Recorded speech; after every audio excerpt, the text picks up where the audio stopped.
cluster or not. So it's really important that we know if they are part of the cluster. And if they're not, then we don't want to use them for determining properties of the cluster. Okay, done. Thank you. Yeah.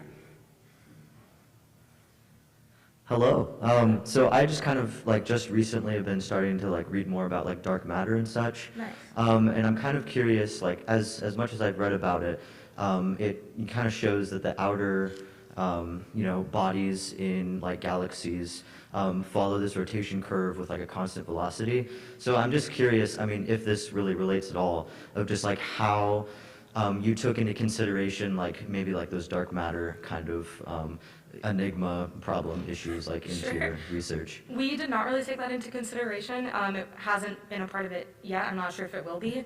But because this project is ongoing, who knows? But we did not take that into consideration, no. All right, cool. Thank you. Good question, though. Hi there. So obviously you've had some really fascinating discoveries so far, but the field of astronomy is constantly changing, and across a wide variety of fields we've all heard about, like the James Webb Telescope being, a brand new infrared telescope, and you mentioned that being your preferred method of observation. So how will new methods of observation and stuff like that impact your current project or the future of the project? It'll probably impact it very well because the James Webb Telescope at least is very good at infrared detection, which is what we use because there's often a lot of stuff in the way of our stars. So that kind of thing is very helpful for observing the stars and gathering new data. So it'll probably be really good. Thank you. All right, so I understand how you could get chemical composition from spectra, but I'm not sure how you would get the motion or radial velocities from that. I was a little curious on how that actually worked. Yeah, so we use parallax and proper motion to determine the motion of clusters and stars. So parallax is using geometry and triangulation to see where they are in the sky at different points, and that helps us determine the motion.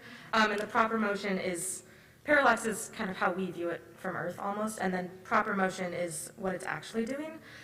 So we use that to determine the motion. Okay, thank you. Yeah. And let's thank Sarah one last time.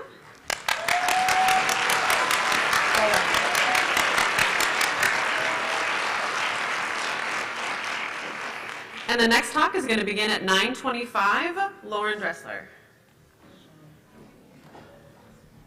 Thank you, Sarah.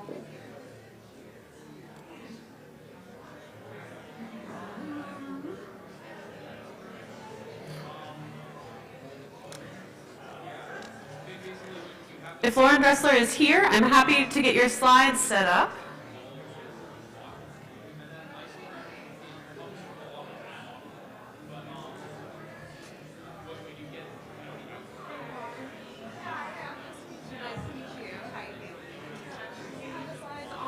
USB drive or something? I do not have a USB drive now. Let's see if we have internet access. This is not my computer, so we'll see. Let's do guest mode. Go ahead and pull it up.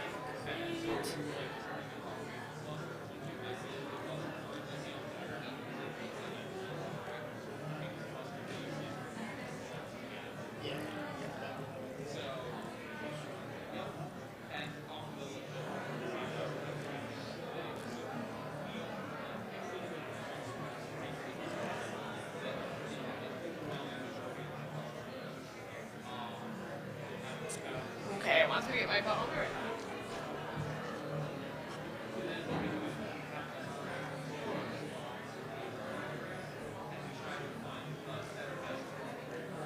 Thank you so much.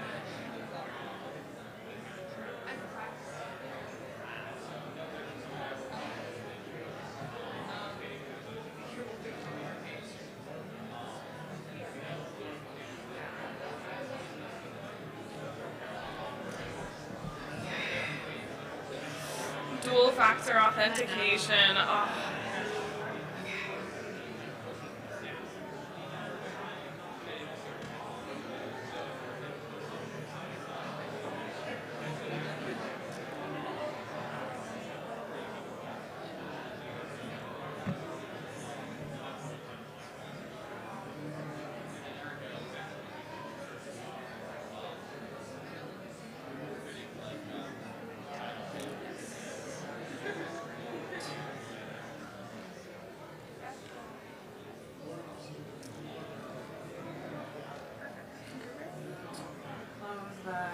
thought I closed Sarah's, but I do not think that I did since it is still presenting. Here we go. Just close it all the way down. Good. And then you can present yours in whatever. Okay, awesome. Is this a laser? It might be. It looks suspiciously like one. Can you enter? I don't know which way you would like to enter slideshow mode. Yeah. Slideshow. There we go. And then what this probably does, I think what I just did, was advance, and then this is probably laser. Yes. Okay, awesome. Excellent. Great, amazing. All right. And I'm going to be sitting right here, so just be sure to glance at me sometimes because I'll raise this when you have 3 minutes, and this when you have just right here where that computer is. Awesome, awesome, great. All right, welcome back, everybody. Grab a seat anywhere. I am delighted to introduce Lauren Dressler. Lauren comes to us from Lewis and Clark and is going to talk about dark matter searches in Legend 1000. Take it away, Lauren. Is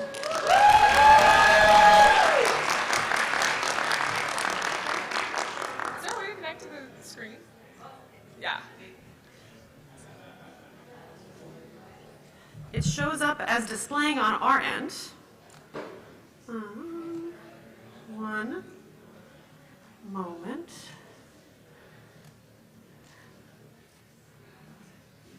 I feel like Moses now from this morning.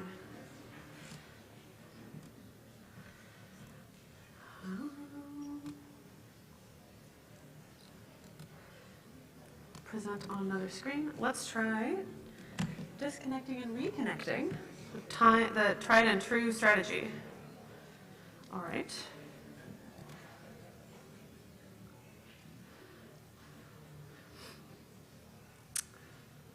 Let's try this. Is it okay if I download it Yeah. and open it from PowerPoint instead of opening it from Google Slides? Yeah. And we all promise not to hold any formatting changeovers against you. It's in Google Slides. It's extended display? I see. All right. Thank you so much for that. Oops, not share. Not share. Yeah, I see. There you go. Okay, great.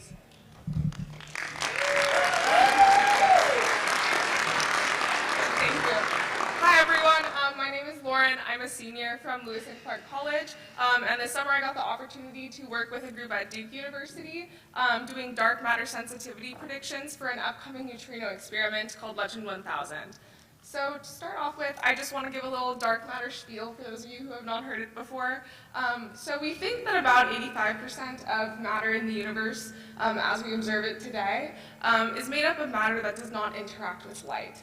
And this is evidenced by sort of a wealth of astronomical observations, the most notable among these being galactic rotation curves, where we would expect sort of stars on the outside of galaxies to move a lot slower than we actually observe. And the simplest explanation for this would just be to say that there has to be a lot more mass towards the outsides of these galaxies than we actually see.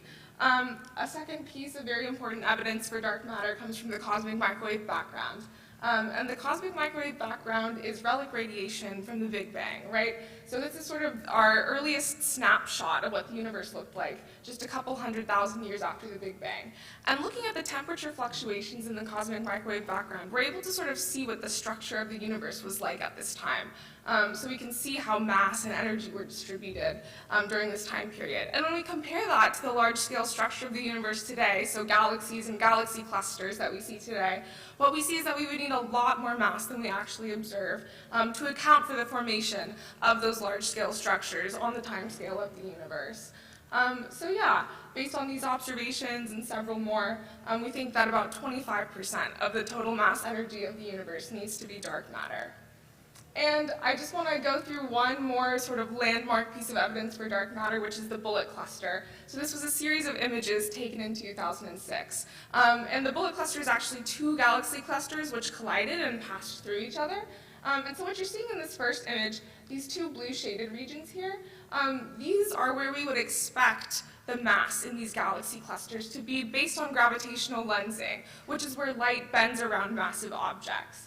However, the Chandra X-ray telescope took a picture of this same piece of night sky, seeing X-rays in the regions where we would see hot gas in these galaxies. And hot gas makes up a large proportion of the matter in these galaxies. So if there were no dark matter, we would really expect these two images, when they're overlaid, to see the X-rays and the location of gravitational lensing in the same place. But when we overlay the two images, what we see is this sort of mismatch, where you get the X-rays from the hot gas towards the center of this collision, and then more gravitational lensing on the outside. And what we think this means is that dark matter does not strongly interact with itself. So where the normal matter was able to experience sort of the drag force of a collision as these two clusters passed through each other, the dark matter just continued moving and did not interact with itself. So yeah, this is sort of the smoking gun as far as evidence for dark matter goes. Yeah, and so based on all of this, we're sort of able to loosely assume what some of the properties of dark matter would be. So we know that it won't interact via the electromagnetic or via the strong force. We know that it needs to be a stable and long-lived particle because we still see it today. It definitely interacts via gravity. And the question is whether or not a dark matter particle would interact via the weak force. For the sake of this project, we assume a model of dark matter where it will interact via the weak force because that is what would make direct detection of a dark matter particle possible. Yeah, so we know this stuff is out there, but the question is, what are we looking for, right? And the issue is that this search spans a huge mass range. So we could be looking for a particle that's lighter than an electron, but we could also be looking for something that's 10 solar masses, right? So huge. This really spans 80 orders of magnitude. And I just want to highlight one specific model of dark matter that has been particularly popular and will be relevant to my work later, which is the weakly interacting massive particle in the GeV mass range. This model is very well motivated by theory. However, several decades of trying to detect these particles have come up entirely unsuccessful. And so now we're sort of trying to tweak that model a little bit and see if we can find sort of slightly different candidates that would potentially be viable dark matter candidates. So today the criteria to be a dark matter candidate that we want to look for is that you don't horribly violate any of the known laws of physics, that you don't conflict with any of our current observations of dark matter, and that you have not yet been ruled out. So how are we going to start ruling these things out? Well, we built a parameter space where we represent different dark matter candidates with respect to their mass. This is what we're seeing on the horizontal axis here, and with respect to their taxonomic data. And finally, we also we collected the environmental variables at each site, those abiotic variables that I was discussing, as well as collecting microscopic samples to have two forms of comparison. So moving into the results, first let's address question one. Is the MinION producing similar results to what we see from microscopic data as a control? And the answer is no. We found that it did not. This figure is showing the relative taxa abundance. So each of those colored bars is representing what percentage of each sample is composed of a specific taxon. And as you can see, this is actually only going to genus level. The MinION device was incapable of aligning any of the reads to species level. And in fact, many of the reads were only assigned to those light gray bars are representing the phylum Bacillariophyta, which means that we could tell it was a diatom, but it would not tell us what type of diatom it was, which is rather unhelpful for bioassessment. Additionally, as well as this lack of taxonomic depth, there was a pretty significant difference between the actual taxa represented, so that those dark red bars on the right are representing the genus Achinanthidium, which was very prevalent in the microscopic data, but was entirely absent from the genetic data, despite the fact that sequences of Achinanthidium are in the database that we were aligning to.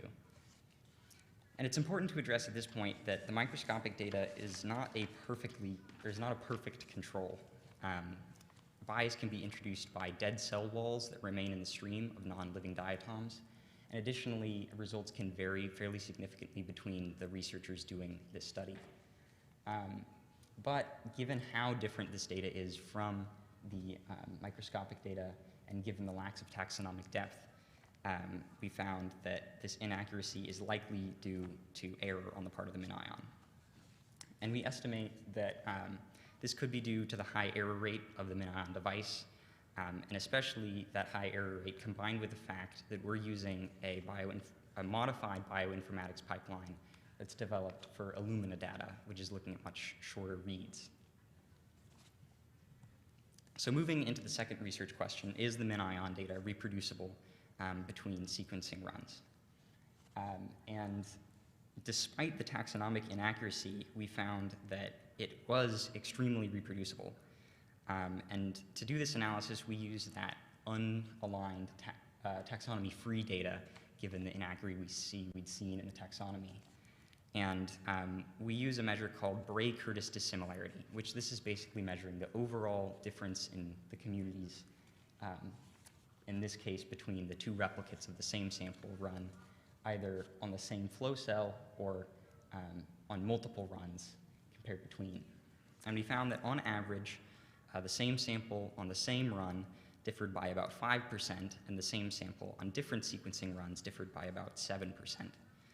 And just to put this in perspective, the threshold by the EPA for the difference of microscopic data between two researchers can be up to 40%, and they still consider it acceptable. So in this sense, the MinION is actually producing extremely reproducible data. To address the final research question, does the MinION accurately separate streams according to environmental conditions? So basically, can it actually perform bioassessment? We're again looking at Bray-Curtis distances, but in this sense, we're making these ordination plots with a technique called non-metric multidimensional scaling. And basically, what this technique does is it calculates the difference between each sample's genetic community, and it plots each sample as a point on the scatter plot, and more similar points are going to be clustered closer together, and more different points are going to be farther apart. Each dot in the sample represents a site that was sampled.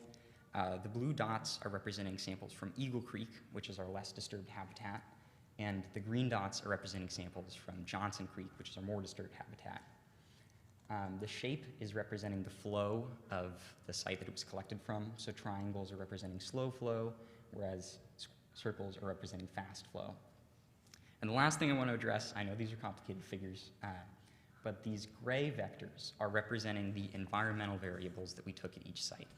So we overlay these, and the way to interpret them is basically if a vector is very long and pointing in the direction of the separation between two clusters, it means that that separation is well correlated to whatever environmental variable that vector is representing. So, and these are representing things like dissolved oxygen, conductivity, fine sediments, phosphorus concentration, things like that. All variables that are generally associated with disturbance in streams. So let's actually analyze this. We use the data from the taxonomy-based genetic results, the taxonomy-free genetic results, as well as the microscopic data. And while the taxonomy-based genetic ordination is kind of all over the place, the blue dots and the green dots are not separating out very well.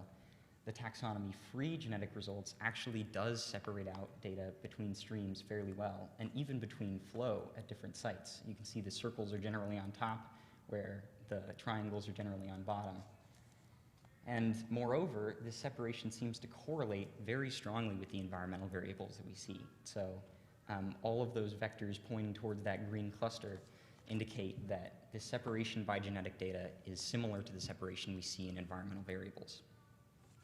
So the combination of this data leads us to conclude that the MinION actually does function for bioassessment despite its inability to align correctly with taxonomic data. So let's address some next steps that we took away from this project.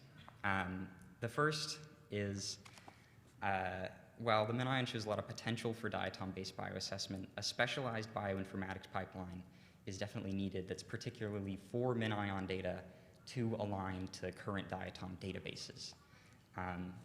Our pathway is simply a modified version of a pathway designed for Illumina data, and actually no one on our research team was familiar with bioinformatics at the start of this project. I had actually never coded in R or Python before, and while this was an extremely educational experience, and we were actually successful in adapting an Illumina pathway for our needs, our pathway could certainly benefit and be improved by a formally trained bioinformaticist. Next, we need a lot more data. we were looking at just these two streams, which kind of represent two ends of the environmental disturbance spectrum. And for this to actually function for bioassessment, the MinION would need to determine much smaller differences between much more similar streams. And to do that, we would need to assess it with just data collected from a lot more streams. And finally, this would require an immense amount of work, but the possibility for the MinION device to sequence very long reads means that it would be possible to develop both a database and a pathway that's looking at very long reads for metabarcoding. The databases that we're aligning to are using very short reads that are developed from an Illumina sequencing device, and to use longer reads might take advantage of some of the capacities of the MinION and produce better results.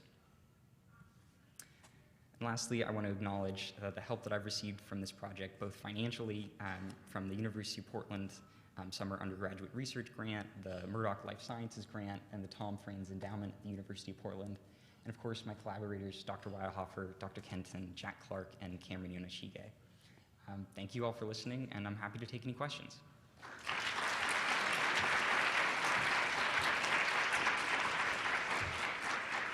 All right, so take about a minute to discuss, and then when you have a question, just queue up at the microphone. Good job. And make sensitivity predictions for which types of dark matter candidates Legend will be sensitive to. Yeah. And I'd just like to thank the Barbo group at Duke University for allowing me to conduct this research with them this summer, and I'd also like to thank all of my professors at Lewis and Clark for their ongoing support. Yeah, thank you very much.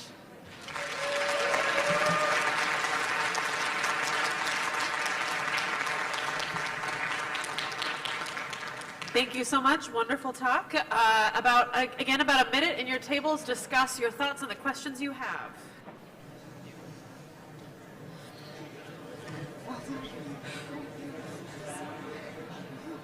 It's a big relief. Oh. You did great. No, I was a little bit nervous, but you know what? I think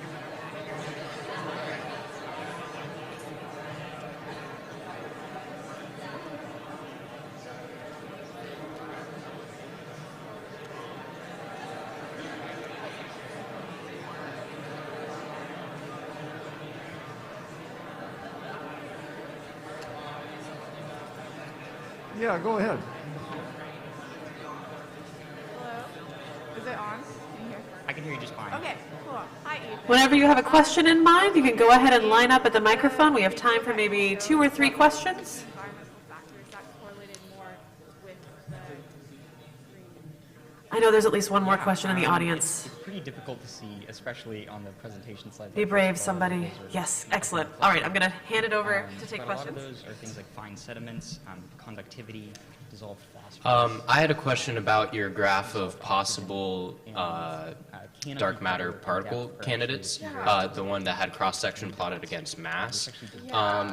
Wouldn't the cross-section of the dark matter particle depend on what it's interacting with? I just want to commend you With on the a very cross-section of the dark matter presentation particle again. depend on what it's interacting with. And my question is, it shows my It lack is, of knowledge. yeah, of that is a great atoms, but question. are they I representative think of stream health? generally we're looking at, and more right, broadly, these is that interactions specific to place, or for can that weakly be interacting generalized massive particles. We're more looking broadly, specifically at weak interactions, right? streams So too? we would be looking at interactions they're with a extremely good at nucleus, bioassessment, so and, with a they're certain type of ubiquitous in quark, aquatic either a down ecosystems, or an up both quark in the freshwater and nucleus. saltwater Yeah, habitats. but there are definitely They're different also probabilities extremely associated with consistent in different their responses to elements environmental that could variables. be factored in. So I just think given that how in long this they've been plot, used it is for probably with bioassessment, respect to a it's single possible to learn a lot element just by for all of looking these at different species. And candidates. to address your question about But yeah, further there are a lot of different um, parameter spaces there which can are be a lot built. of Thank you. global diapole Totally. species that are generally used as indicator species, local Hi, species. so I'm not super familiar with a lot of the Mix things up physics. I a just bit. read a little Sometimes bit, databases but I collected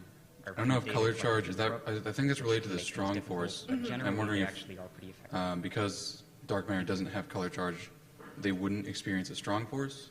Yeah, it's true. So we think that dark matter does not I wanna interact color strongly, the so it would minion have no because that's color what it looks charge. like, Yeah. but Yeah.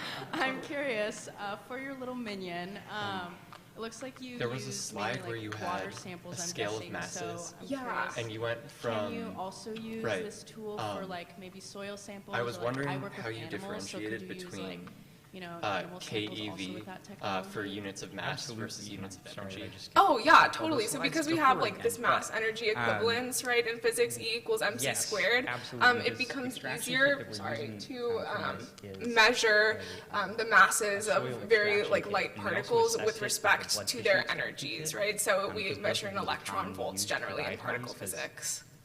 Nobody's really Totally. created a nice pathway yet. But Why germanium? Is it just particularly good at weak interactions? Yes, germanium is awesome for weak interactions, and it's awesome for all types of neutrino experiments. Okay. Yes. Thank you. Thank you. My table had a bit more of a general question. We were talking I about, was curious with the main our iron understanding so was that it this is successful. kind of like background work for potential actual experiments with Legend 1000. We wanted to see if that was correct and what the plans are. What plans are for? Like, what kind of, Similar in their environment? like physical experiments would you hope to do It's hard once to say. it's a I think possibility? Yeah, so Legend is, I definitely think, going to be worth, built assessing a lot in more the next streams, decade. to get an idea And of once it starts particular collecting test data, we would smaller really steps just in be that looking area. in that data, sort of searching for these but, signals yeah, but that we're just interested figured in. this was the So first it's week looking with for a this different type of technology, we particle wanted to see decay. But does it if we work were at all? able to look at And, the data, which I Legend would is be really excited to collecting, see and what see the it sort of a works different in signal Thank that you. maybe they may have dismissed, that might be important to us, did you use then microscopic that would techniques sort of be to something that we would hope to do. control rather than Yeah. That's really cool, thank you. Yeah, totally. Yeah. Let's thank first Lauren, big let's reason like, is excuse me, we let's don't thank have to Lauren learn one more the time. sequencing device.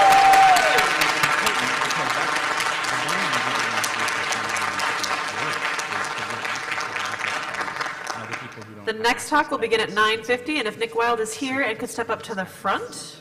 But the closest one, the closest Illumina sequencing device to this is at OHSU, and even us just sending samples for them to sequence there is very expensive.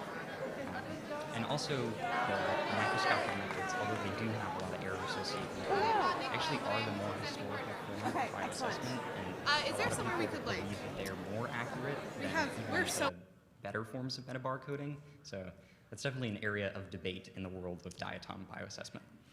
That makes a lot of sense. Thank you. Thank you.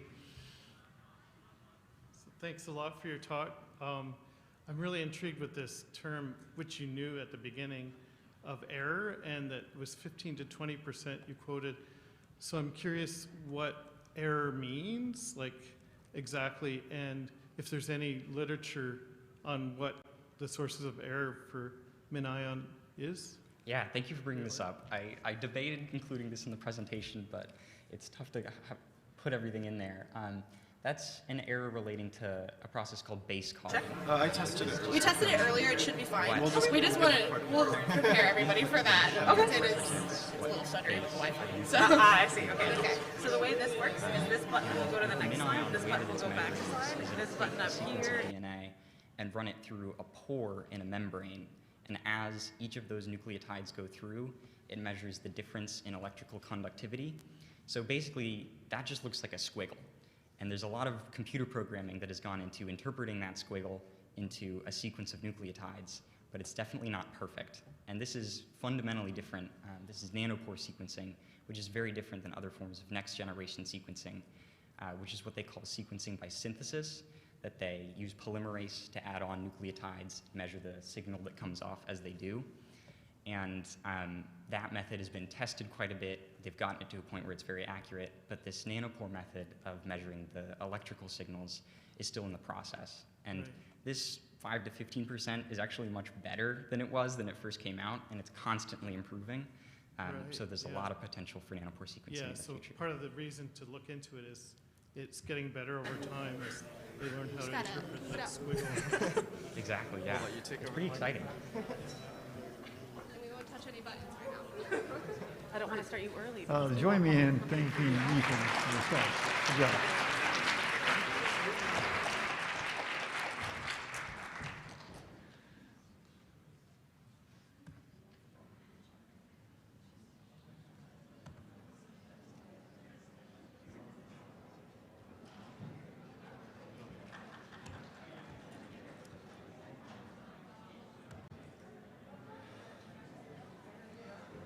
Can I just take a quick look?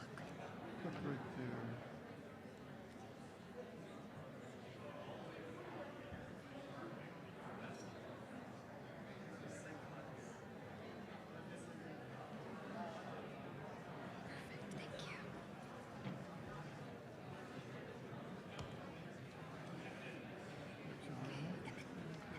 Do you want to use this one? Yes. And the to advance, just this one?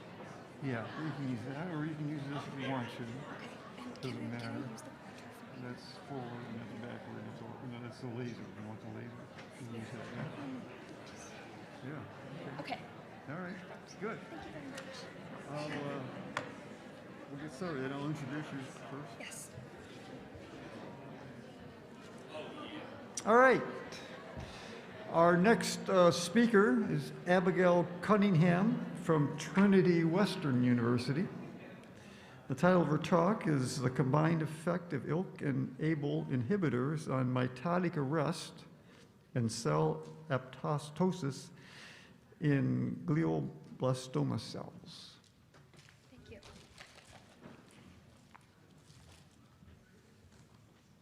Good morning, fellow scientists.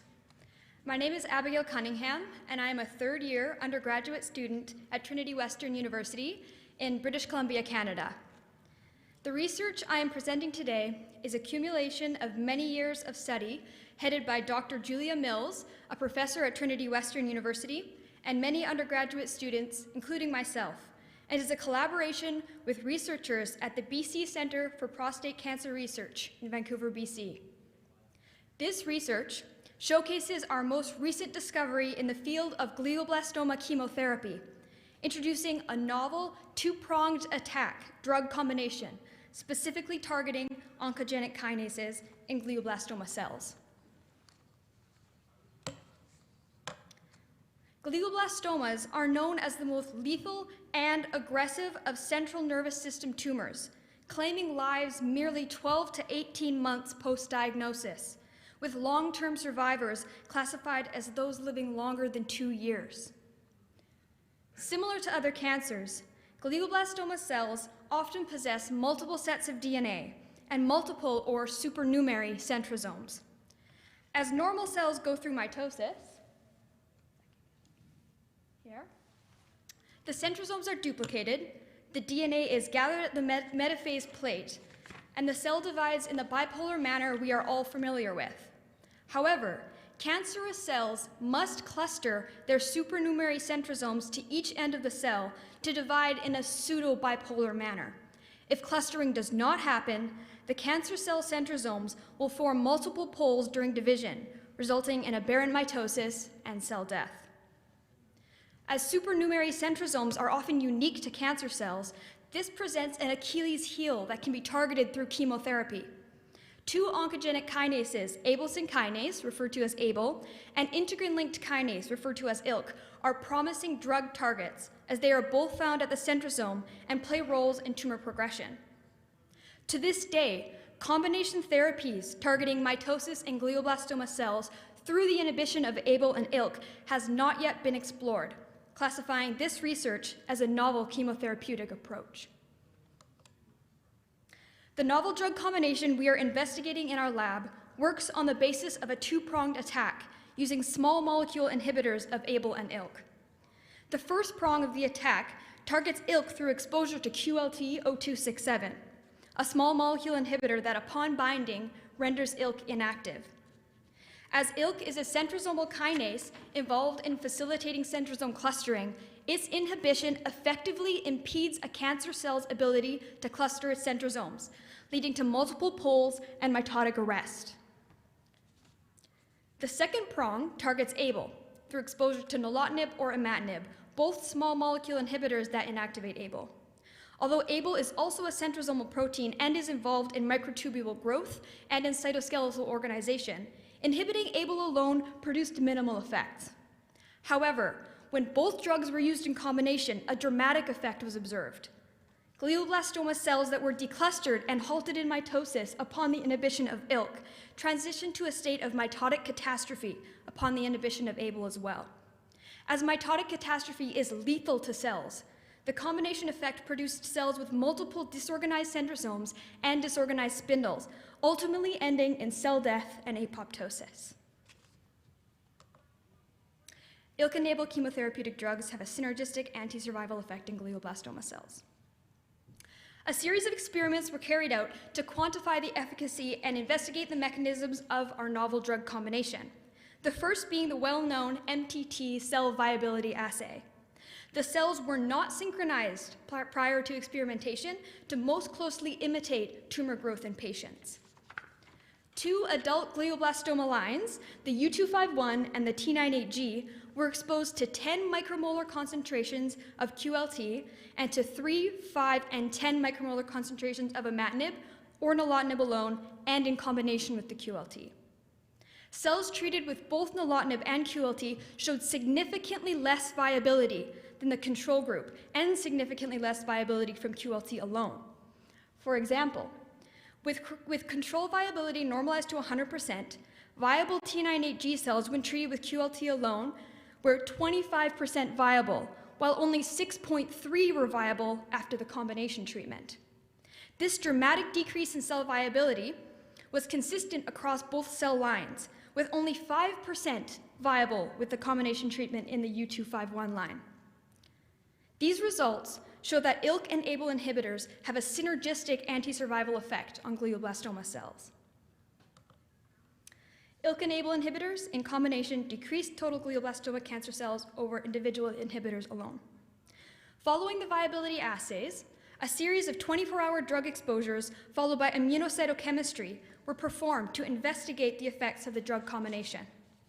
When fixed and stained cells were viewed at 600 times magnification, the total cells in the field of view was significantly less with the combination therapy than with the individual drugs alone.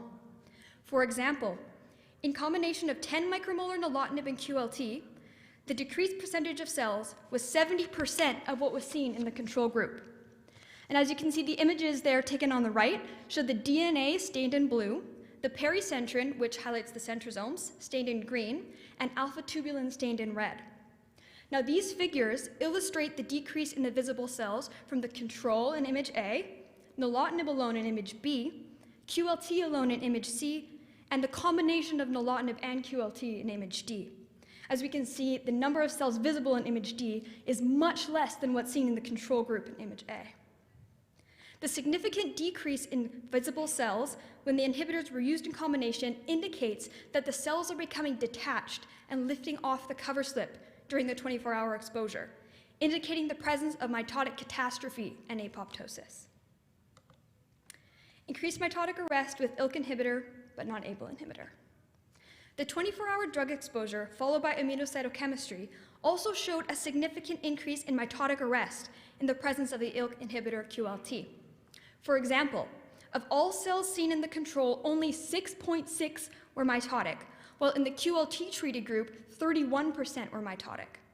While this may seem counterintuitive, as increased mitosis would seem to indicate a faster-growing cancer, these results, together with the decreased viability seen in the MTT assays and the decrease of cells seen in the total field of view, indicate that the mitotic cells subject to QLT are arrested and will not complete their division.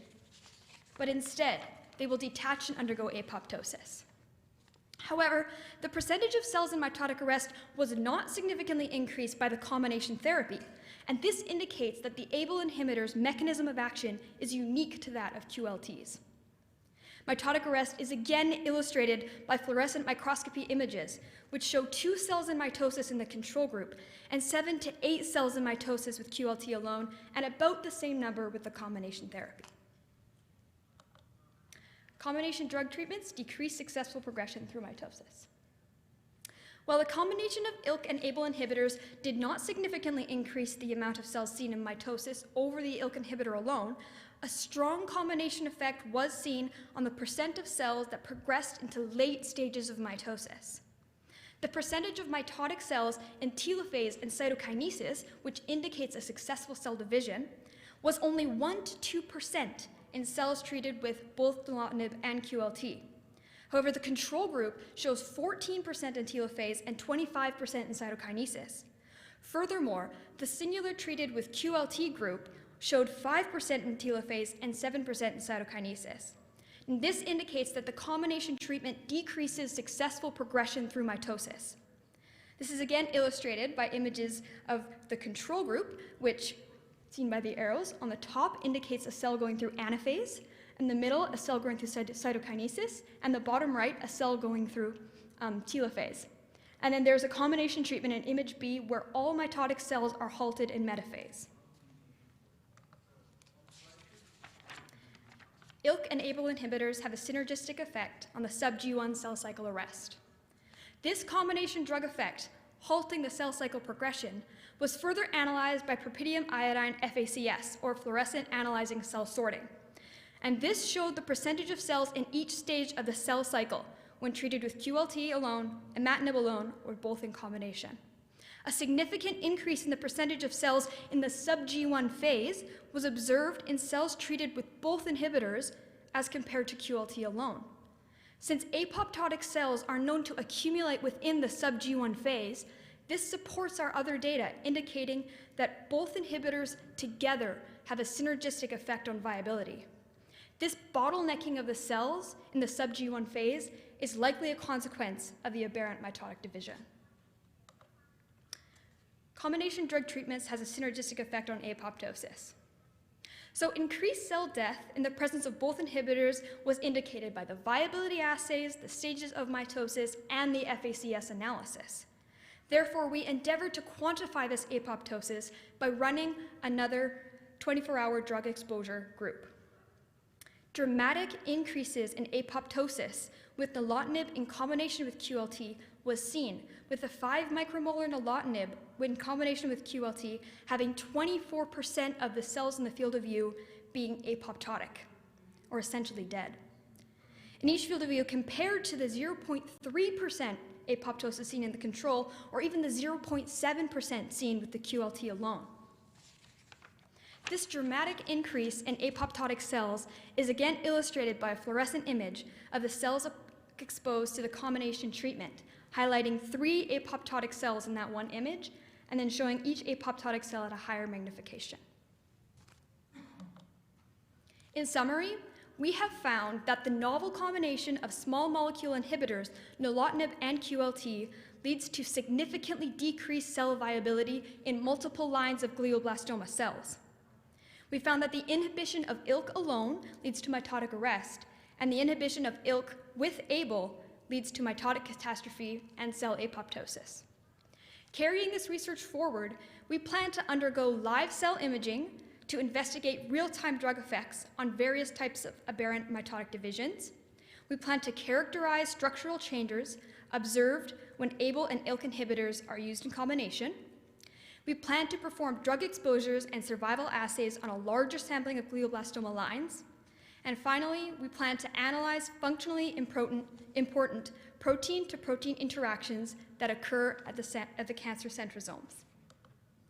And I would like to acknowledge my research supervisor, Dr. Julia Mills, Trinity Western University for their facilities and their resources, the BC Centre for Prostate Research, and the Michael E. Cox Lab there. Contributing undergrad research students, this has been a cumulative effort of a lot of undergrad students like myself, and then the founders, organizers, and volunteers of the Murdock Conference.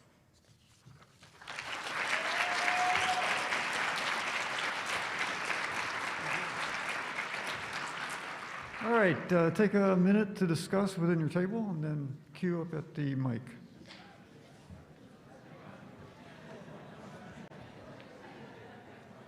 So how long have you actually been working on this? How long?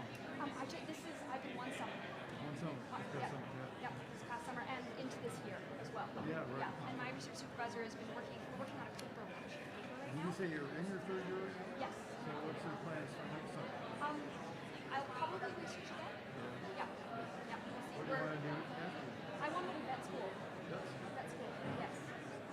Yeah. How does that work in Canada? In the States, we have typically like one vet school per state, but not even every state. So yeah, same. BC doesn't have its own. Alberta has one. Saskatchewan has one. And then Quebec, and then there's one in Eastern Canada. not very many. No. So I have to apply to the Saskatchewan one. Yeah. have, I guess it's probably somewhere, in the States we have large animal and small animal. Yeah. Yeah, my he's a vet, which is very hard work. It is. Big Definitely animals. is. They're big, yeah.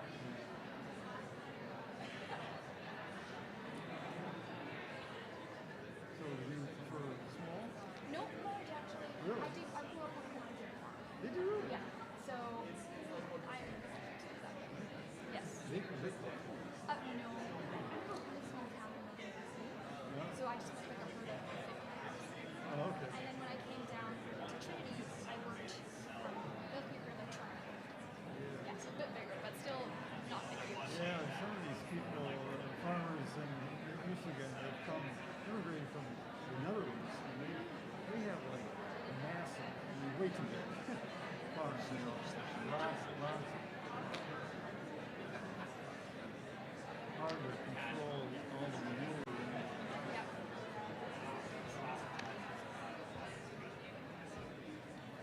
If you have a question, get over to the mic and.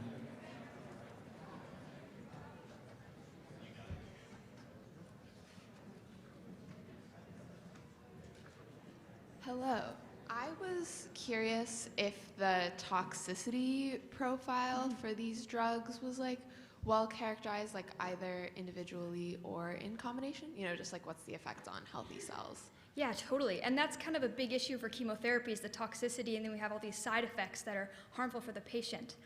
Nilotinib is actually already FDA approved, and it's being used to treat a leukemia, but it hasn't been FDA approved for the treatment of glioblastomas yet. So the basis, these drugs work in inhibiting ABL and ILK, and these two proteins are upregulated in cancer cells. So they will be most highly affected by these drugs. Surrounding cells will probably also feel an effect, but they don't have multiple centrosomes, and they don't have an upregulation of these proteins. So the effect would definitely be minimal. But that's where the in vivo testing and like the drug testing is gonna come in, yeah. Awesome, thank you.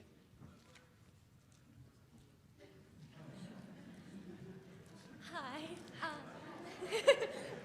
I may have missed it, but I was curious where you're getting the glioblastoma cells from. Are they in patients? Are they in an animal model? Yeah, so these are our human glioblastoma lines, and so we just work with tissue culture, with cell culture. So there's about 4 different lines of glioblastoma cells that are usually worked on with cancer research, and we have 2 adult lines, the T98G and the U251, and so we're just using cells that have been grown up. They were harvested from a patient probably a long time ago, and we're just keeping them in liquid nitrogen. And then we also have a childhood line that we're also working with, but we haven't done as much tests on that one. Yeah. Awesome. Thank you so much.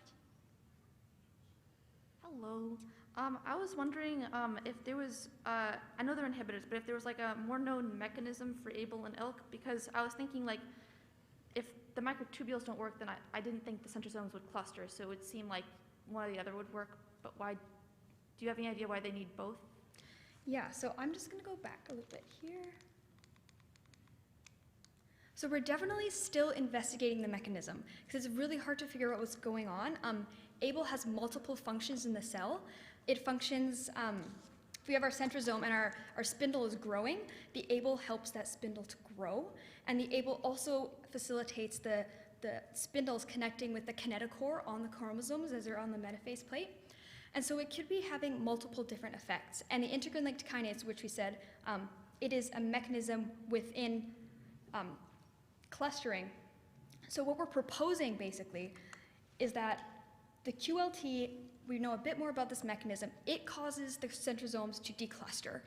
But we've also seen that sometimes the cell can survive that. Sometimes it can divide even when it has multiple poles, because it has multiple sets of DNA, sometimes it can survive. That's why we're seeing not as much decreased viability with just the QLT. But when we add the imatinib, the cells aren't able to divide. They're not able to make it through even when their centrosomes are declustered. So our proposed mechanism is perhaps when we add the imatinib, that then the microtubules cannot nucleate. They cannot, because nucleating basically pulls the cell apart. So if they cannot nucleate in any way, they can't pull their centrosomes apart. Even if there's multiple of them, they can't even do that because they can't nucleate their spindles. So that's kind of a proposed mechanism, but we definitely have more to go to figure this out. Yeah. Awesome. Thank you very much. Hi, that was a great talk. I just have one quick one. Mhm. I don't get what sub G1 means. Yeah, so basically, the cell has different cycles, sub G1, G1, S phase, G2 phase, M phase, and there's different checkpoints at each of these phases. And so the sub G1 phase is just the cell going from, it has just completed mitotic division, then it's going into the G1 phase, and there's a checkpoint there. And basically, if the cell in mitosis hasn't been able to fully divide, or if there's been an issue, then it'll get stopped at that checkpoint. And so the cells we're seeing, they aren't dividing right, they're forming apoptosis, so they're being stopped at that G1, sub G1 checkpoint and won't go through. So then we see a higher sub G1 peak because the cells can't move through that checkpoint. Thank you. Thank you. All right, join me in thanking Abigail for the talk.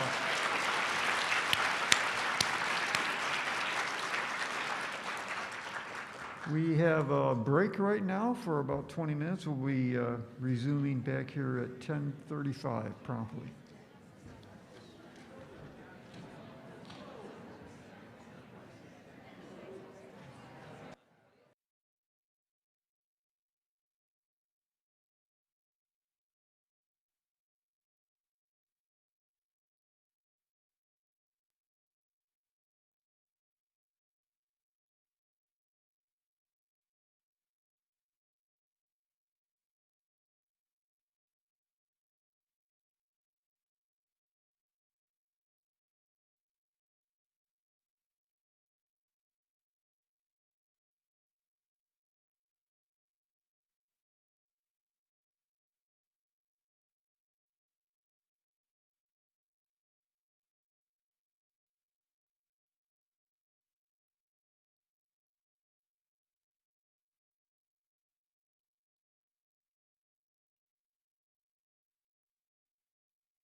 Make your computer easier to use.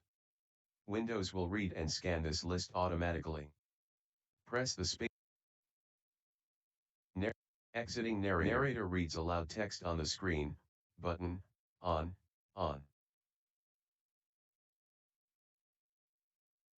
Exiting narrator.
Here soon.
Thank you.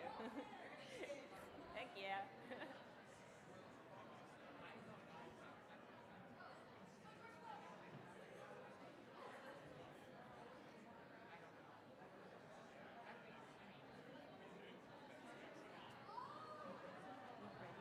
Ready to learn about Drosophila melanogaster?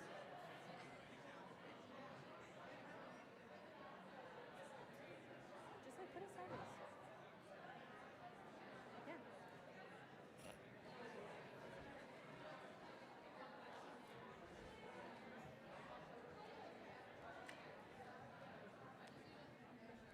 All right, it's time to start back up.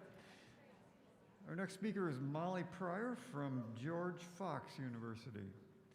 And the title of her talk is Pre- and Post-Synaptic Loss of Members of the Decapentaplegic Signaling Pathway Differentially Modulates Motor Behavior in Drosophila melanogaster.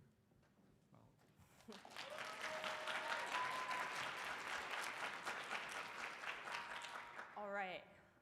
I just want to start off by thanking you for giving me this opportunity to present my summer research I did this year on pre- and postsynaptic loss of members of the decapentaplegic signaling pathway and how they differentially modulate motor behavior in Drosophila melanogaster, which is a mouthful, I am aware.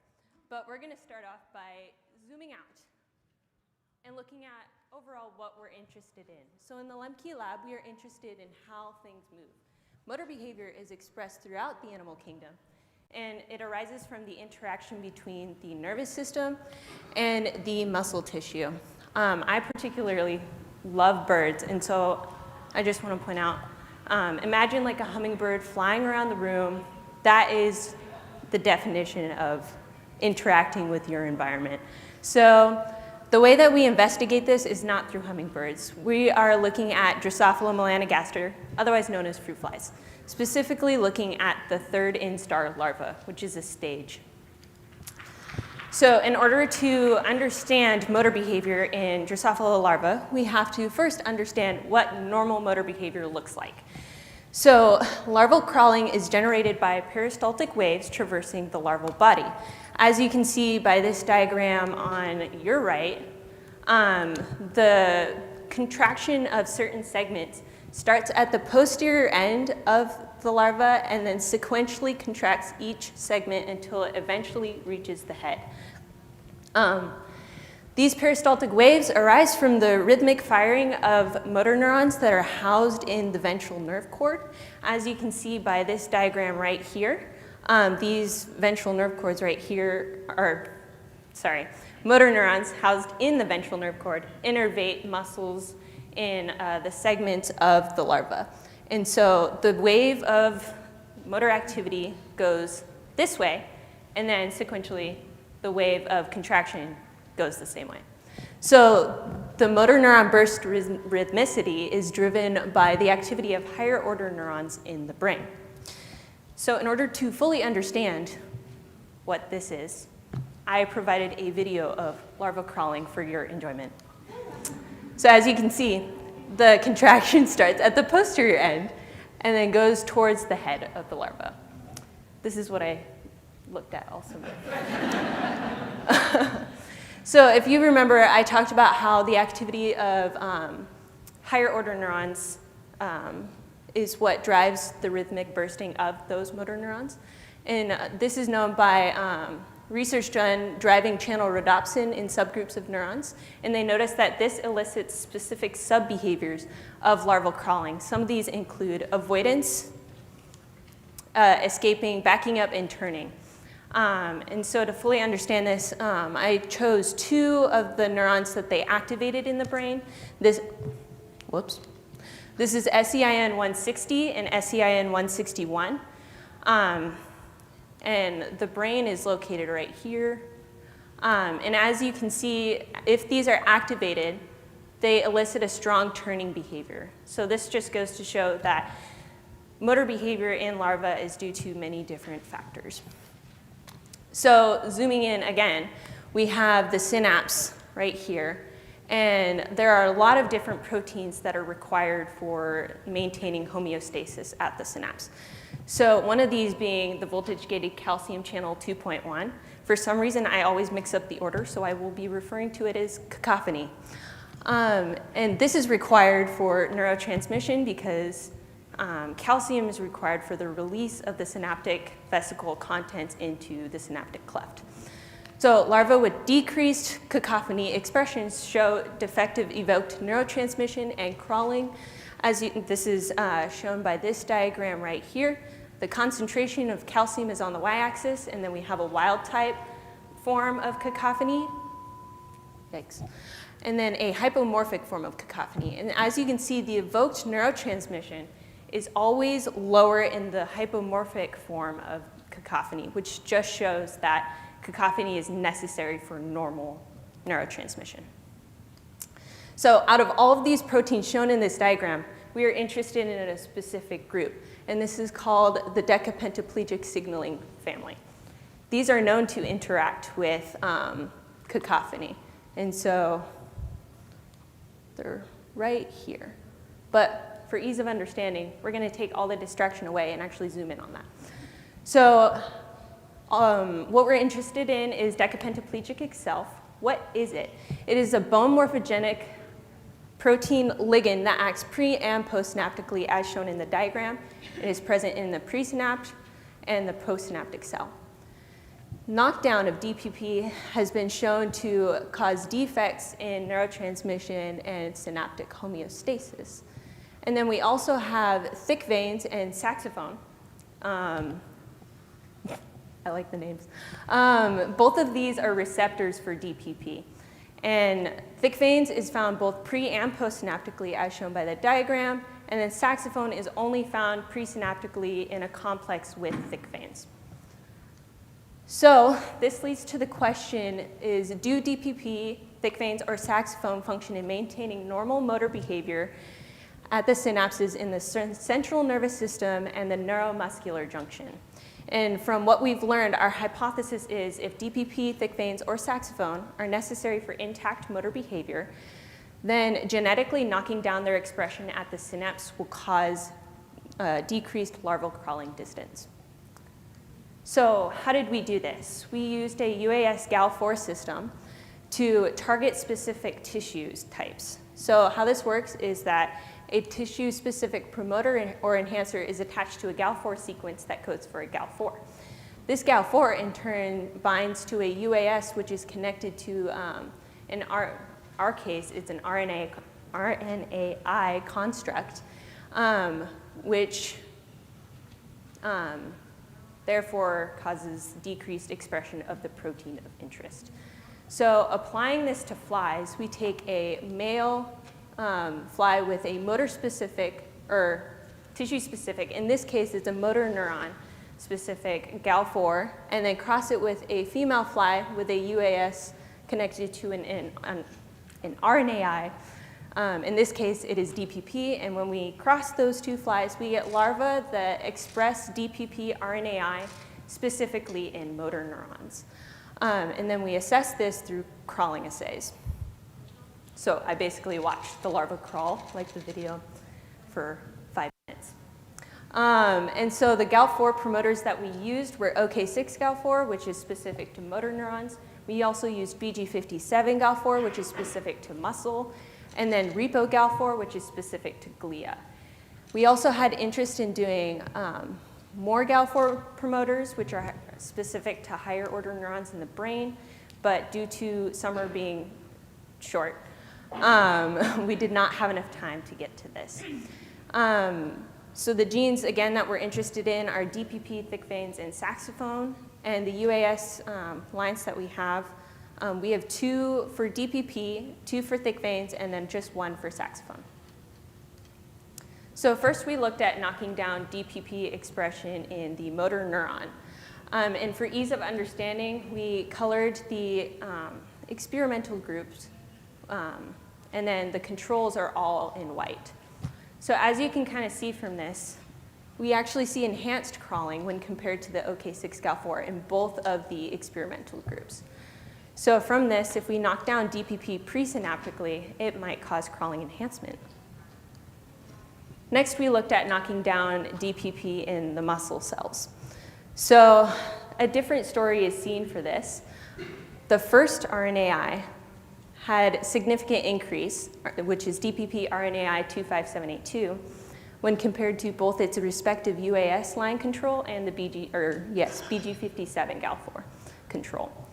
The same is not seen for the second RNAi line, which is RNAi 31172. There was no significant increase or decrease in larval crawling distance. This might be due to the strength of the RNAi line itself. And so if we knock down DPP postsynaptically, or in the muscle cell, we might see enhanced crawling in larvae. Next, we looked at knocking down thick veins in motor neurons. And as you can see, same setup before, centimeters per 5 minutes. And then the experimental groups are colored. And so you can kind of see from this that both of the experimental groups are, we see enhanced crawling when compared to all of their respective controls. So if we knock down thick veins presynaptically, there we go. If we knock down thick veins presynaptically, then enhanced crawling distance is seen. The same story is not seen when we knock down thick veins in the muscle cells. We do see enhanced crawling, but at different levels. So the first line, which is thick vein RNAi 31041, we did see enhanced crawling when compared to its respective UAS line control, but not to the BG57 GAL4 control. Next, the BG57 driving thick vein RNAi 35166, you see that there is enhanced crawling when compared to both its respective UAS line control and the BG57 control. So if we knock down thick veins postsynaptically, we see enhanced crawling distance. So next we looked at knocking down saxophone. And we started off with knocking down saxophone in motor neurons using GAL4, or OK6 GAL4. And as you can see, there's no significant crawling distance. Next we looked at knocking down saxophone in muscle cells. And we again see no difference, which is what we expected because saxophone is not expressed postsynaptically. The fun part is we decided to knock down the expression of saxophone in glia using Repo GAL4. And we saw significant crawling distance enhancement when compared to both of its respective controls, which is fascinating. So overall, the summary of the results, we see enhancement in crawling distance when we knock down members of the decapentaplegic signaling pathway. So if we knock down DPP or thick veins in motor neurons, we see enhanced crawling. But if we knock down DPP or thick veins in muscle cells, we see differences in the RNAi line controls. So lastly, the only difference we see in saxophone is, again, like I said, when we knocked down the expression of saxophone in glia.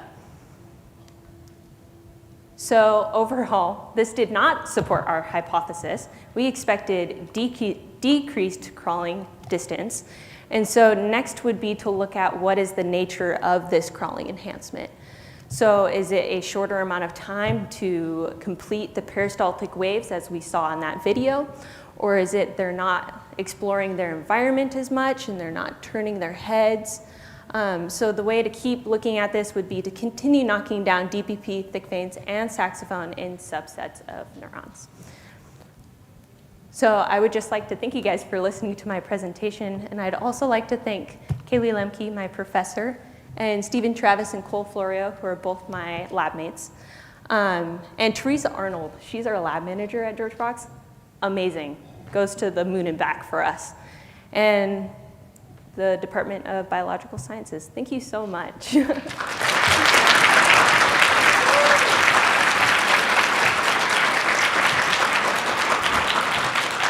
All right, take a minute to discuss within your table.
You ready?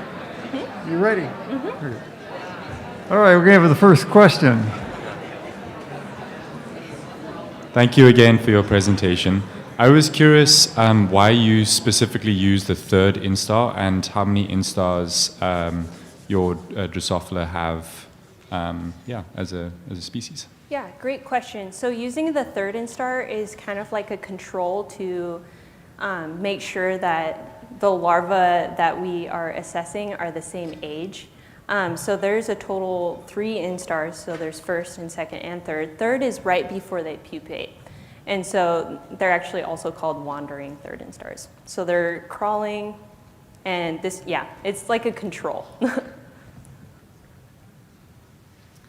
Thank you, wonderful presentation. I was wondering how you measured the crawling increase. I know you were watching them, but is there a quantitative way you measured that? So we were originally looking at using video to be able to use image J to trace how they crawled, but unfortunately the quality of the video that we were using wasn't good enough. So I sat there with, I got to a point where I had 2 Sharpies in one hand and a Sharpie in the other. And I watched them crawl on a Petri dish with agar, 2% agar. So, yeah. Cool, thank you. Traced their crawling. Hi there. I was super excited for your presentation because I do motor behavior of bees. I was curious as to whether there are any environmental factors or substances or pollutants that can cause the same knockdown of TKV and DPP in saxophone that you saw, or if it was just crossbreeding that does that. Ooh, that's a good question. I haven't really looked into that, if I'm being completely honest, because we were just genetically knocking them down with RNAi. So that is a great question, though. Thank you. This is funny. I'm also working with cognition in birds, so we're all here for the same thing. But I'm really curious as to why you chose to focus on the larvae and not like the adults. I would assume that like it might be harder to study the adults and flight patterns. I'm guessing you need like lots of technology and money to do that. But yeah, so like why did you choose just the larvae, and have you considered like letting those same larvae go to adult stages and possibly also studying like the adult flies flying like patterns? Yeah, so like you said, that second step would be a lot of money and resources to do that. But we are interested in looking at motor behavior in adult after addressing the larva. The larvae are just easier to quantify their distance crawled, and so we could do like crawling or wall crawling assays for adults or like flight patterns, like you said. Awesome, thank you. Yeah. Hi, Tall. So my question has to do with the shape of the neurons. So you show that strong effect when you have the glial knockdown. I'm curious if you were able to look at the shape of the corresponding neurons that would be ensheathed by that glia to see if there's something that's sort of structurally different in those neurons, those motor neurons. Yeah, so I didn't specifically look into that, but we are interested in imaging that. So yeah, that would just be future directions, but yeah, that is a good point for glia. So I also have a question about the glia part where you knock down the saxophone gene in glia. So I was just wondering if glia has any role in motor behavior that we already know, or why you did the knockdown in glia. We kind of just wanted to see what happened, as science kind of goes sometimes, but not that I know of. I don't think glia plays a significant role. That's why it's kind of so surprising. Do you think it would be helpful to also knock down the other genes in glia? Yeah. The reason why we didn't was because the repo gal4 line that we had was kind of struggling at the time, and in order to keep the line going, we stopped crosses. In collecting your data, how many of your little larva friends did you actually observe on each experiment? What was your data size? So for each of the experimental groups, it was a sample size at least 10. So the smallest one was 10 larvae crawling. Thank you. Mm-hmm.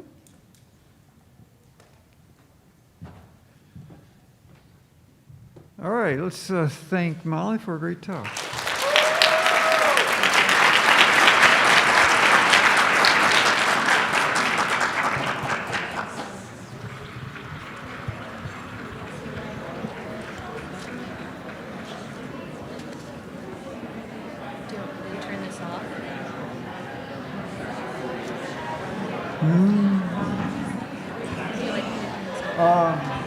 Yeah, just put it like that.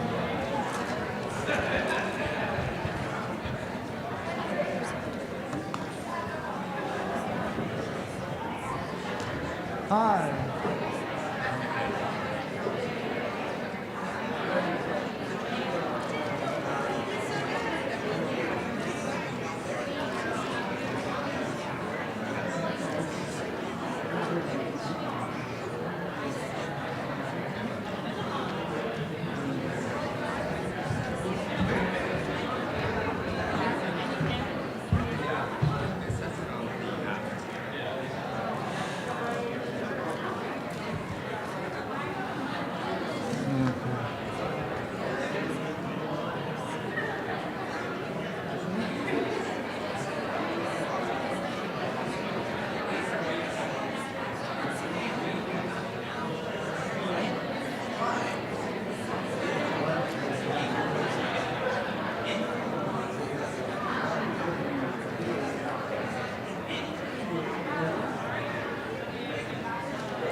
All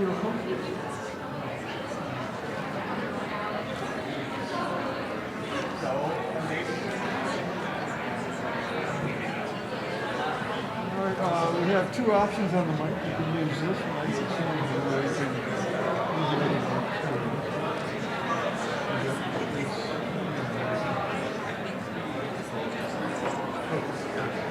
So, on the, you can use this one, if you're forward, you know where the arrow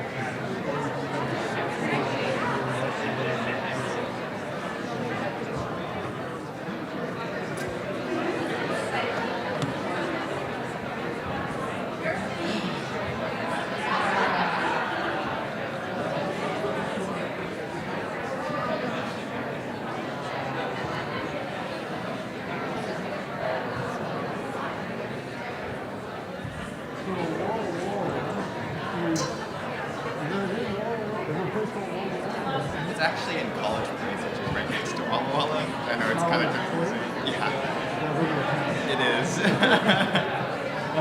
know there's a college dam too, somewhere in Tennessee. Yeah.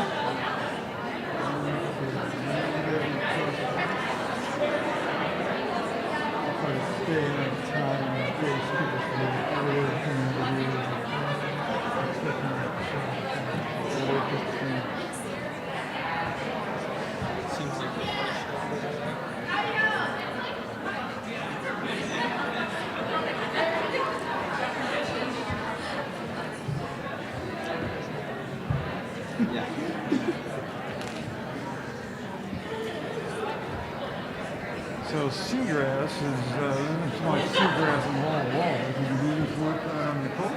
Yeah, so we have a field station. Oh, do you? Yeah, in the San Juan Islands, in the same ocean. So we went out there for the summer and did all this work. So it's pretty cool. Very nice way to spend the summer. There's one of these schools that has a field station where people, I remember, was working on octopus. That's Dr. Onthing. Is that this? Yeah.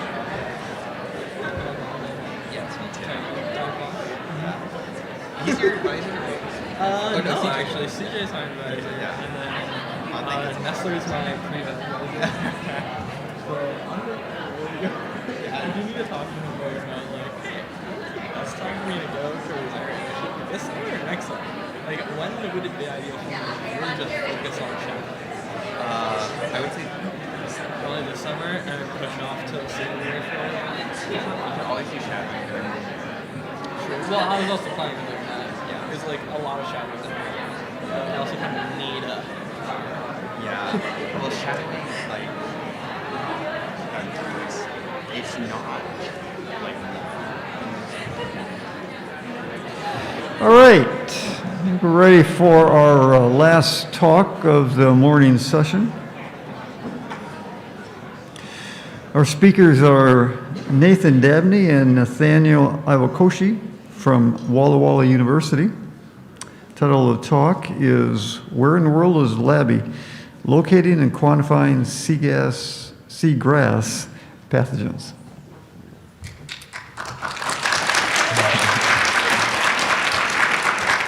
Good evening. Again, I'm Nathaniel. This is Nathan, and we're here with our professor, Dr. Cecilia Brothers from Walla Walla University. And we studied eelgrass this summer.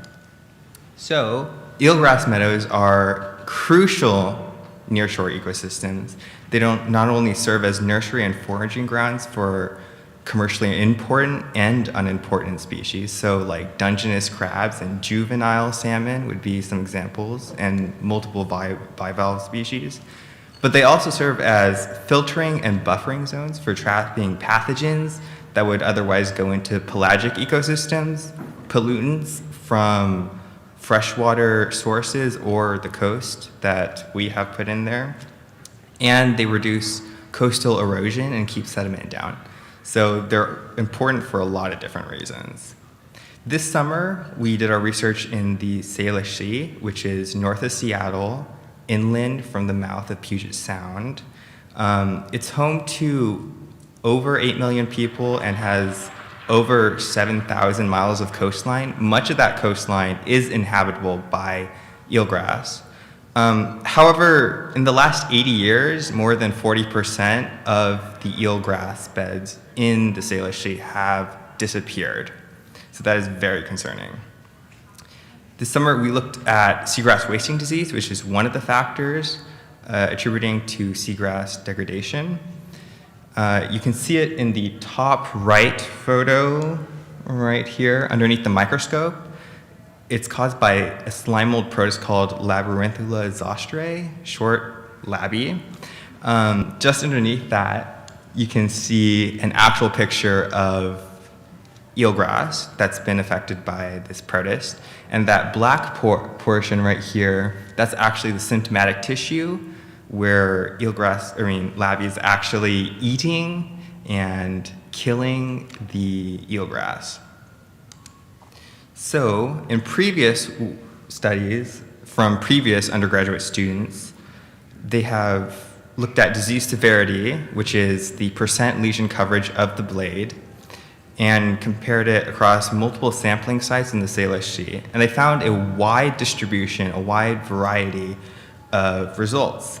When we're looking at seagrass wasting disease in particular, some factors that are important to keep in mind are host genetics of the eelgrass themselves, abiotic factors, so pH, temperature, soil, and water quality are all important, and then Labby strain and how virulent that strain is, as well as the amount of pathogen in the plant itself. So, based off of what we know about eelgrass and Labyrinthula, we came up with two different research questions to focus our research on. First, where is Labyrinthula located within an eelgrass meadow? So, in relation to like the actual eelgrass plant, where are you seeing Labby? Are you seeing it in the blade, in the water? Where is it? And our second question, can disease severity be used to indicate pathogen abundance? So can you look at a blade of eelgrass and go, there's going to be a lot of pathogen in that just by how much of the plant is covered by lesion. So for our two hypotheses based off of these research questions, we said for our first one, Labyrinthula concentration in the lesion and lesion margin will be higher than the other types of samples. So where you're actually having your symptoms expressed and around it, so like the active and like your invasion sites, is where we're going to find the most Labby. And for our second hypothesis, disease severity will correlate to pathogen concentration. So we're saying if a lot of the blade is covered by these lesions, then we're going to have a lot of Labby inside of our sample. So to take a look at this, we first took to the field. We gathered our samples from Strawberry Bay, which is located on Cypress Island, which is in the Salish Sea. And we set up a 50-meter transect along the shore and collected 15 samples of eelgrass and 5 water samples from within those 50 meters. Next, we went back to the lab and prepped our samples for image analysis. So we removed the roots from the blades and we cleaned off the blades and we took pictures and used ImageJ to analyze our pictures to determine disease severity. And in this picture over here, you can see that the lesion is highlighted in yellow. That's what we did in ImageJ. So we took our area of the lesion and divided it by the total area of the plant to get our disease severity, which is the percent of the blade covered by lesion. Next, we divided the blade into 3 different types of samples. The lesion, which is that black necrotic tissue, your actual symptom. The margin, which is the green tissue within 3 millimeters of the lesion. And the healthy tissue, which is any tissue at least 6 millimeters away. Once we had these samples, we ground them up and we used the Zymo Quick DNA soil kit to actually extract our DNA and prep it for qPCR. qPCR, or quantitative PCR, is similar to PCR, but it uses fluorescence to quantify how much target DNA is actually in a sample. And taking a look at the actual qPCR graph, you have fluorescence measured over your PCR cycles. So as your cycles continue, you're getting new measurements of fluorescence. And that kind of dotted black line there, that's your background fluorescence. So once your sample spikes to that critical threshold, that is your CQ value. And your CQ value, or your quantitative cycle, is inversely related to how much DNA you actually have in a sample. So a lower CQ value means a higher DNA sample. So taking a look at that green sample there, that would have more DNA because of a lower CQ value than your orange sample. Okay, so what did we actually find in the field? Well, we went out to Strawberry Bay and we collected 15 different plants, all of which had seagrass wasting disease, and we found a wide spectrum of disease severity. So 6.8% all the way up to 50.6% with a mean of 22.2% plus or minus 12.3%. If we look at this graph right here, on the x-axis, you've got your sample type, right? So you're healthy, which is that green tissue, the lesion, which is that black tissue again, the margin, which is the green tissue within 3 millimeters of the margin, and then your root and your water, which is 2.3 liters of surrounding water that was gravity filtered. And then on your y-axis, you have that CQ value again, which remember is inversely related to pathogen concentration in the sample. So when we look at our data, we find we have two significantly different groups. The first one being your blade samples, so healthy lesion and margin, and then your second one being your root and your water. Notice that there are detectable pathogen concentrations in all of the different groups. So there's LABI in the whole spectrum around the plant. And then when we ran an ANOVA and a Tukey post-hoc test, you notice that, okay, this group, consistent, that group, consistent, but with a lower pathogen concentration.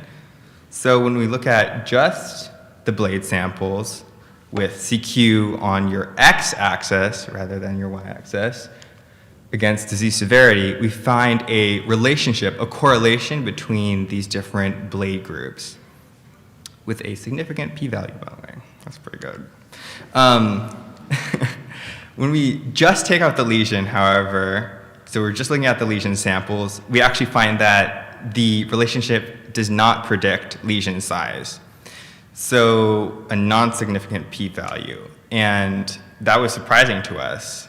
And Nathan will talk about later some of the reasons why. So what does this all mean? Well, taking a look at our first hypothesis, labyrinthal concentrations in the lesion and the lesion margin will be the highest, we found that no. The LABI concentrations in the healthy margin and the lesion were all equal, so they weren't significantly different from each other. However, the second group was significantly different. They had much lower but detectable concentrations of LABI. Taking a look at our second hypothesis, disease severity will correlate to labyrinthal concentration. We found that yes, the pathogen or the disease severity does correlate and predict your pathogen abundance. So that inverse correlation that we saw is showing that yes. However, it does not predict high disease severity well. So taking a look at above 30%, so like a third of the blade covered by lesion, that pattern starts to fall apart. And one reason for this can be explained by the next graph. So when you just look at your lesion samples, when you're just looking at your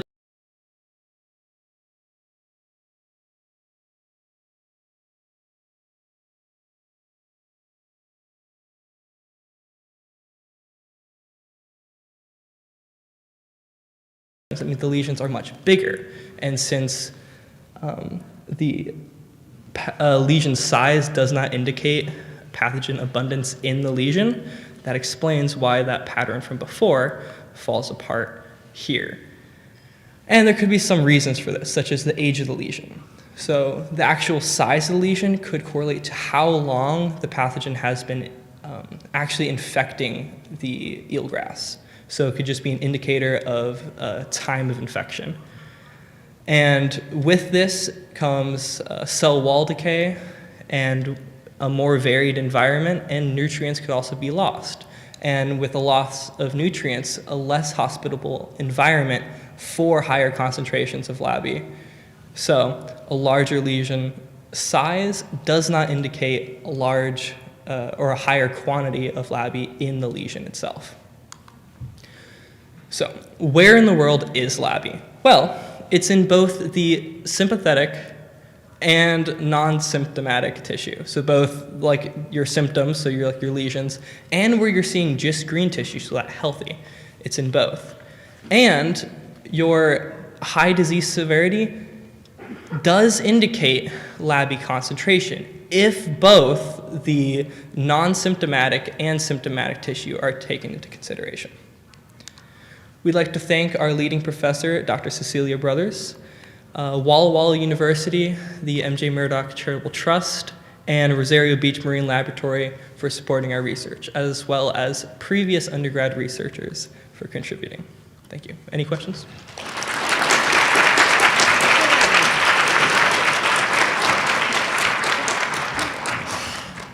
All right, take a minute to discuss within your table. Good job, guys. Thank you.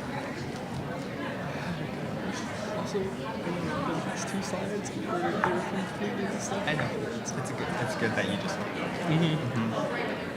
I think that might have to do with format. That's okay. I don't know if you would. It's fine. Just keep going.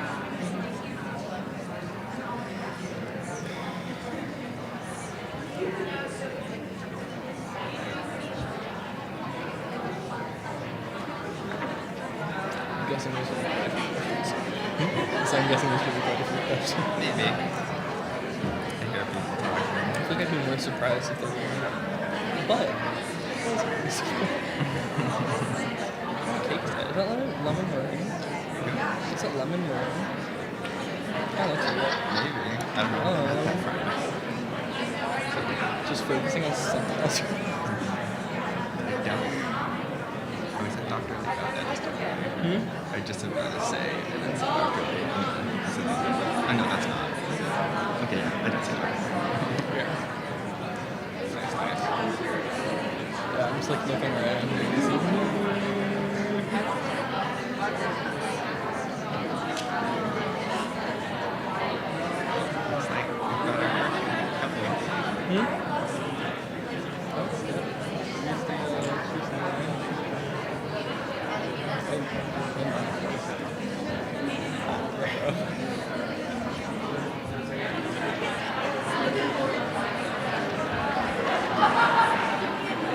Okay, we have the first question. So do y'all have any hypotheses? Do you have any hypotheses as to why, even with the same levels of LABI in different tissues, some of them caused lesions and some of them did not? Yeah, we believe that the LABI is expressed like it's choosing to decay that tissue so it can like preserve its resource. LABI's life cycle isn't really completely understood, so it's hard to say for certain, but yeah. Thank you. So for your qPCR methodology, what primers did you use for your qPCR? I forget the specific ones, but they were targeted for LABI. So they're targeted for okay, so yeah. And then there's no real high confidence in correlation between like disease severity, like the amount of lesion, versus how much the CT value, the CQ value. Does that mean that there's like, hold on. So there's no correlation really between the amount of lesion and the CQ value. Is that what you're talking about? Right. Do I have that correct? There is a correlation when you take into account the whole blade. The whole blade? Yeah. Okay. So do you know exactly how it works? The like what causes the lesion to form? It could be due to a number of factors that is yet to be investigated. Okay, so that's kind of the up and coming. Mm-hmm. Yeah. Okay, thank you. Okay, well, we've got a fun person to look at on the screen. Yeah. But some people at our table were wondering, so when you're taking these samples, you might be able to tell if some have more lesions than others. So how do you account for bias as to if you're picking some that might have more lesions than others? Like when we're analyzing the DNA itself and the image analysis. When you're collecting your samples, how do you account for sample bias as you're collecting them? Here, you can answer this question. Well, for like when we were actually collecting them, we were haphazardly collecting it along the 50-meter transect, but we were specifically looking for ones that had actually symptoms on it, so making sure it had disease. So we didn't collect any that didn't have any at all, but there was a really wide range of disease severity from like 6% up to like 50. So we had a wide range, but we did make sure that they all did have disease, since that's what we were looking at. Okay, thank you. Yeah. Hi, I wanted to ask, do you know if this is the only pathogen that's causing seagrass wasting disease? Is Labby the only thing that could be causing lesions, or is it possible that these lesions could be caused by other pathogens? So Labby is the main one we know. However, there are strains of Labby that don't actually cause lesions, and there are strains that really do impact the health significantly. So yeah, just determining which strain is. I see. Yeah. And your primers would target all of those strains of Labby? Mm-hmm. Yeah. Thank you. Hello, well done. I'm a plant pathologist, so I got really excited. And so that might make me unable to clearly articulate my 1 hour's worth of questions for you. But I'm thinking more in broader terms. So what is the running hypothesis as to why this wasting disease has accelerated? Is it, temperatures within the water? I just want to learn more about that. Yeah. That's a good question. Again, that's yet to be investigated. Okay. Let me follow up with another Yeah. one. Okay, no problem. And then just in terms of Labby, is it always parasitic or does it exist in its environment otherwise? Right. Yeah, so if we go back to this graph here, we're actually looking at whether it was just in the plant itself or if it was in the environment transmitting otherwise. And we did find that it's in the water. So that could be course of further research, whether it hitches on epiphytes that get dislodged or something else. We actually did analyze and extract DNA, or attempted to, from the sediment, and we didn't find any in there. So yeah, and that doesn't mean that there's not any in there, it's just we didn't find any. Okay. Yeah. Yeah, if you want to geek out later, just let me know. Hi, yeah, thank you guys so much for this presentation.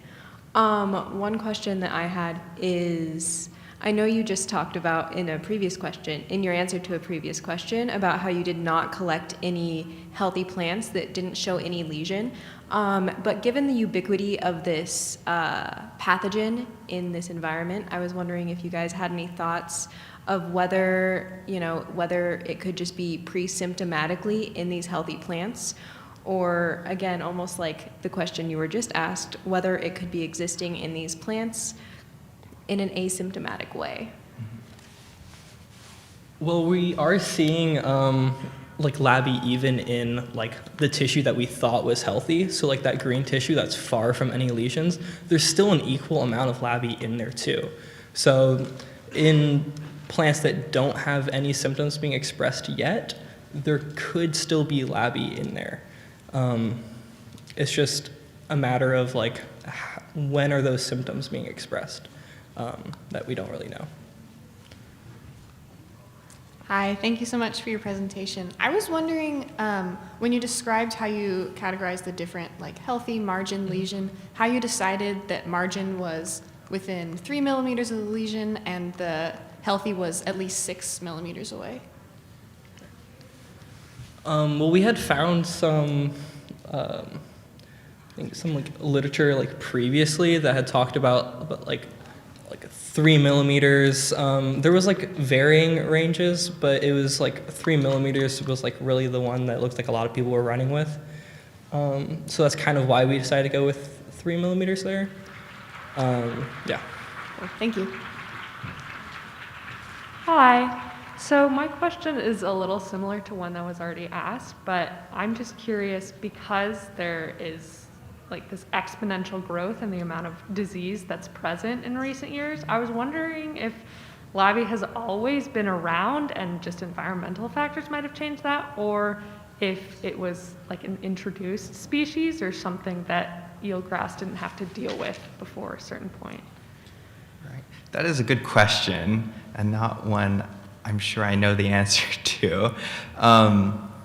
But there definitely does seem to be some sort of correlation between climate change and seagrass wasting disease, but you know, it's almost impossible to tell whether it was there before or, yeah. Thank you.